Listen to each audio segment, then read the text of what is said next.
estos poemas tienen una función de exaltar a Zeus o a Marduk, pero no tanto el contarte el origen del universo, ¿no? En el Enuma Elis dura muy poco lo que es la primera creación. Hay dos creaciones, hemos hablado. Hay una primera y dura muy poco. Entonces, no sé yo a ti qué te parecerá. En la teogonía se llama teogonía, no se llama cosmogonía, ¿no? También es otra... O sea, no se trata tanto de la creación del universo, ni siquiera de los dioses, aunque se hace una genealogía muy larga, te dice quiénes son todos los hijos, pero al final hay un elemento principal que es Zeus, que es como que toda la obra está creada para acabar en Zeus. No, ahí yo no estoy tan de acuerdo. Con Enuma Elis obviamente no te puedo discutir, pero con Hesíodo no estoy de acuerdo, porque si tú lees atentamente la obra de principio a fin, prácticamente que salen más nombradas las musas y Hécate que el propio Zeus. Se hace difícil entender la obra como algo, como una, ¿cómo decirlo? Antes he dicho que era como una orientación, como una autoridad religiosa, y obviamente no voy a retirar eso, ¿no?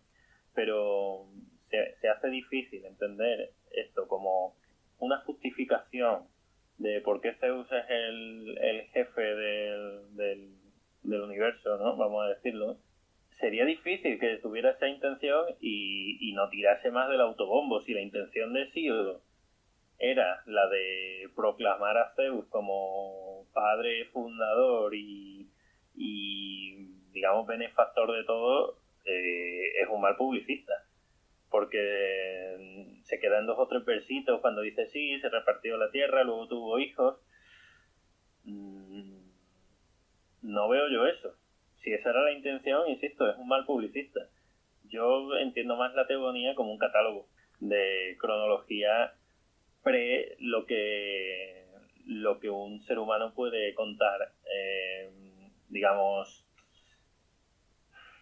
de generación en generación. Es decir, a Hesíodo seguramente de su padre, de su abuelo, de su bisabuelo se le podía contar, pero la obra de la teogonía responde a todo lo que ha pasado antes de lo que yo puedo contar porque me lo han dicho mis padres, ¿no? Y porque me lo han dicho los viejos de mi pueblo.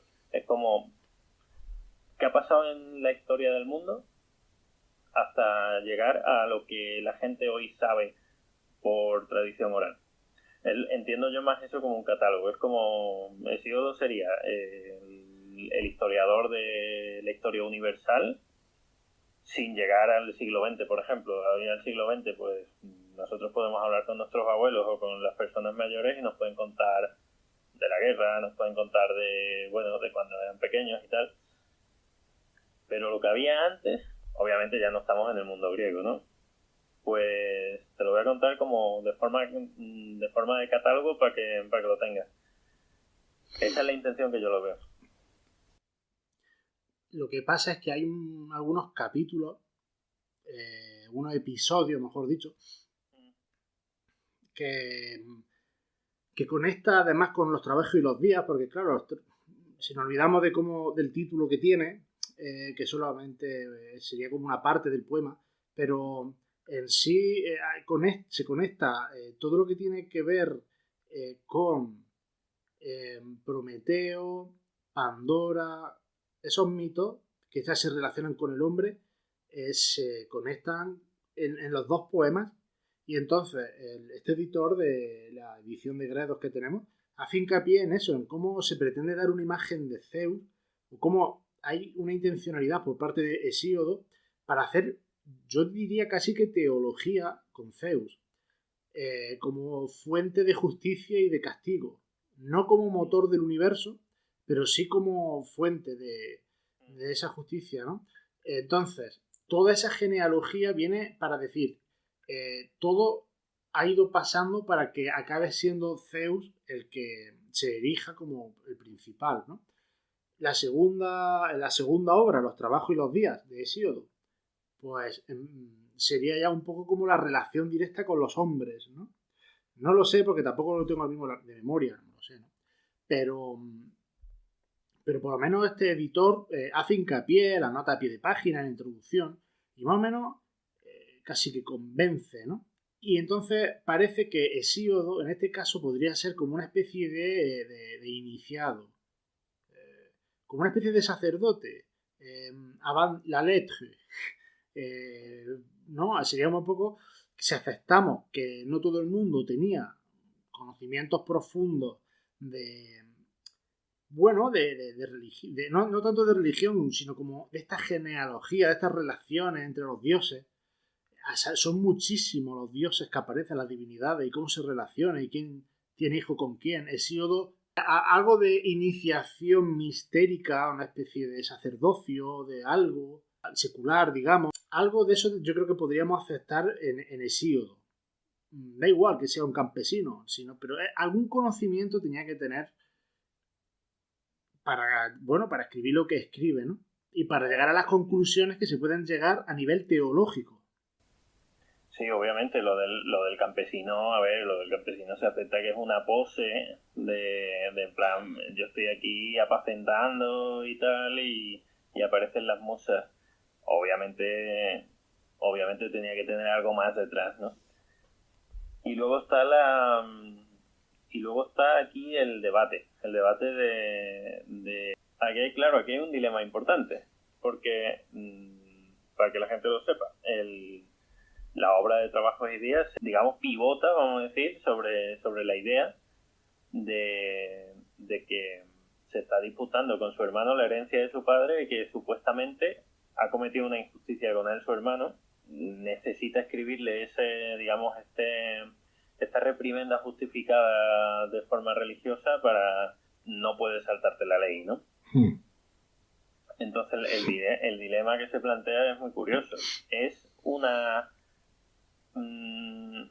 disputa ficticia, es una disputa de una pose con su hermano porque él quiere hacer el poema de la justicia y enseñar estos valores éticos a los lectores, o de verdad escribe este poema para darle la boca a su hermano y decir esto es la ética que hay que tener. Porque claro, esa pregunta es muy difícil de responder. Si la ha hecho desde esa segunda óptica, es decir, mi hermano me ha pisado los derechos y yo voy a hacer todo lo posible, voy a hacer lo que después en época clásica sería un discurso, pero recordemos que no hay retórica todavía, pero te voy a hacer todo esto como para argumentarte que te está saltando no solo la ley, sino también la ética. En ese caso se diluiría mucho la idea que tú has puesto sobre la mesa de sacerdocio, incluso de Zeus, porque te está juntando todos los hilos para hacer ver que la justicia es la ética. Si es la primera opción que yo había dicho, si se inventa esta pelea ficticia con un hermano para poner sobre la mesa todo el tema moral, entonces quizás sí. Pero claro, esa pregunta es muy difícil. Es ahí donde está la línea entre una cosa y la otra. Yo creo que aunque hubiera una disputa real, sí puede ser que tuviera una cierta iniciación, que fuera un sabio en su contexto y pudiera justificar su postura en ese litigio o en esa recomendación a su hermano, lo pudiera justificar en sus conocimientos.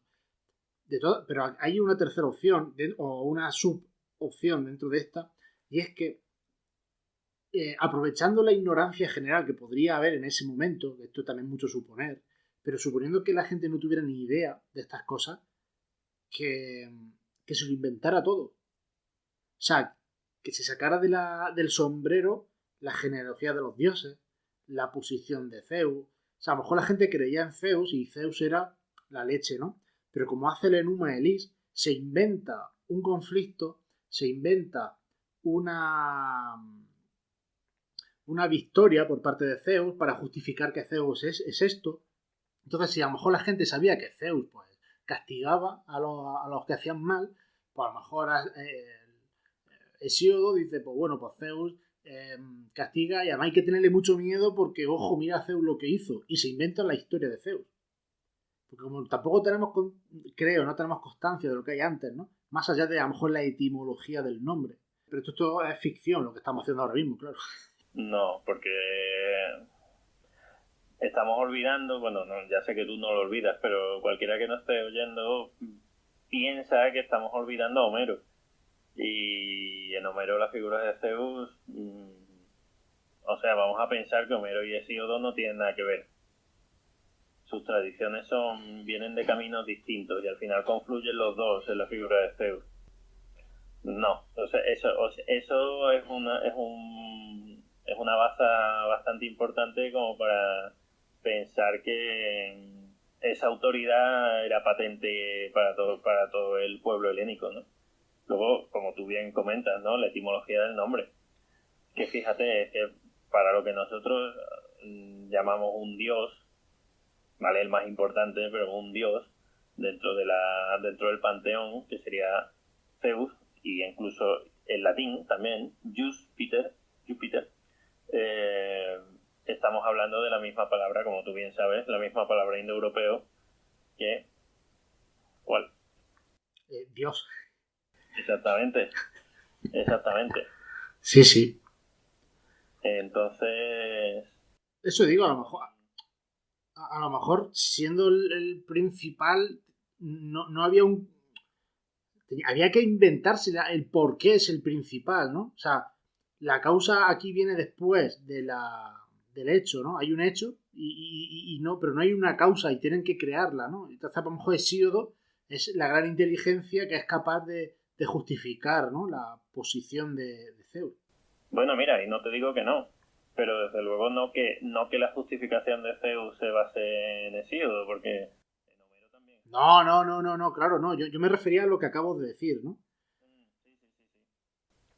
Bueno, pues ahí no tengo ya armas para defender. De todas formas, estamos hablando de que haya una desconexión total entre la civilización más oriental y la de los griegos, ¿no? Porque los griegos llegan, pero exactamente qué relaciones tenían las divinidades dentro de la religión griega, a lo mejor no se sabe tanto.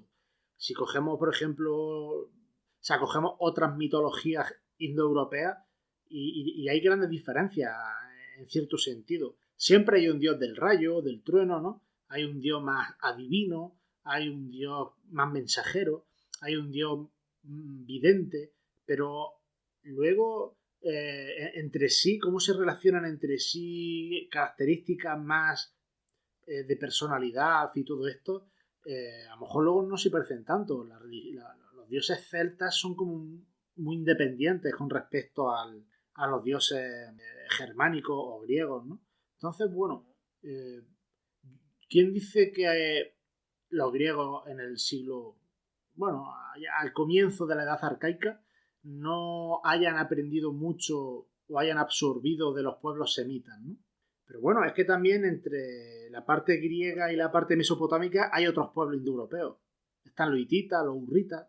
Lo que quiero decir es que una vez que llegan los griegos allí, llegan ya con la religión que conocemos o la mitología que conocemos a través de Hesíodo, o desde que llegan, teniendo en cuenta que ya había allí pobladores, hasta que Hesíodo escribe, se desarrollará la religión, de quién se alimentan, mitológicamente hablando, literariamente hablando, se van alimentando, se van enriqueciendo. Ahí hay unas comunicaciones claras y un enriquecimiento, y religiosamente muchas veces un pueblo más débil, religiosamente hablando, pues a lo mejor se influye o se deja influir por lo que parece más elevado, más fuerte, más, no sé cómo decirlo, una religión más de Estado, ¿no?